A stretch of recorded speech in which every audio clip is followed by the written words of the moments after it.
Hi everyone, now we are at day 11 of RevenueCat Ship-a-ton, and even though it was a hectic day for me in terms of my consulting work, I went crazy all night and have been working on a wireframe that I am really excited to show you.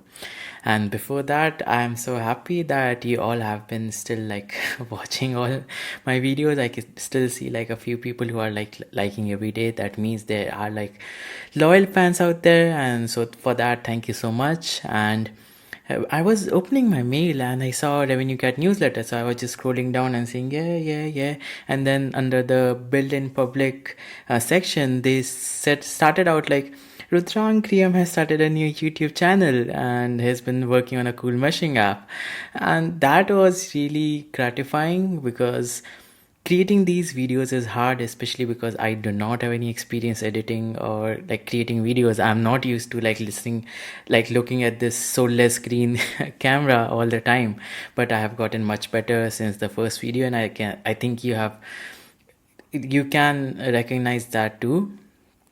With that out of the way, so my initial plan for today was to like understand the prompt caching of the Anthropic Cloud model. The idea is that you can kind of cache your system prompt, or like prompts that like huge, let's say a book that you want to send it to Claude, and then like have a multi-turn conversation with it.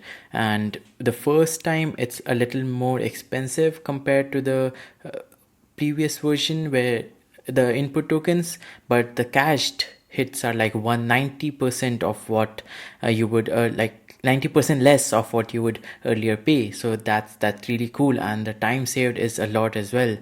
I really wanted to go like improve the meshing AI system prompts and take it to 2000 tokens. So right now it is like 1200 tokens, but I have removed a lot of pointers that I wanted there. And I'm right now using GPT-4o Mini, but I was thinking of using Claude 3 Haiku as well, because I used to love to write haiku, and so haiku model is like kind of close to my heart for like arbitrary reasons. So I could not get time to explore that, so I was like kind of sad by the evening, and then I was like thinking that I should just go all in on mesh gradient for just 1 month. It's just 1 month of my life, and just see what's the result. And I was like reading through this article on gradient meshes using SceneKit. I forgot the name, but I will link it in the description below. But in that article, I got to know about this wireframes, like how they are made from the curved Bezier, like those like items. If you read the article, you understand what I'm talking about. So my idea was to like create something similar. Then I went and had a long conversation with Claude. I ran out of my credits, and still I was like trying to get something to work, and I finally did. So I will show you what it is about. So I added a new feature called a show wireframe, and the idea is that it kind of creates a wireframe with the colors around it, and you can just play around it like you're just fidgeting with it. I really do not know what's like a good use case of it. It's just very nice to play with. So that's it. That's the feature that I worked on, and it took me a lot of time to get this done. And I have only done it for a 3x3 kit, but my plan is to add for 4x4 as well. But it's really nice. But, yep. And I can also zoom in on this.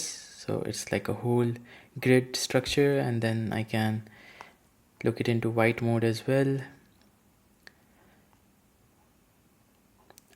I really do not know what use case this provides, but I just find it was absolute fun to work on this. Getting this curvature was like the hardest part for me. I spent like 3 hours on this.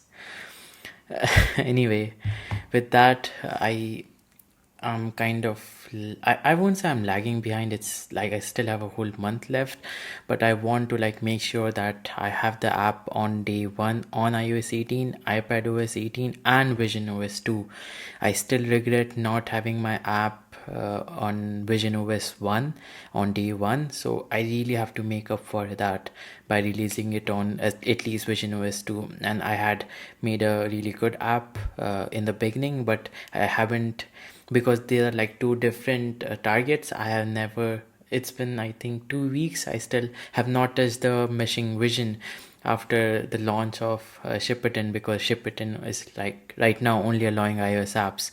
So that's something I need to do apart from focusing on Ship-a-ton, and reach out to press and get the like send a mail to App Store that this is a new app that's upcoming, and if you want to promote it under design, graphics and design, or under apps that we love, then you are most welcome to do that.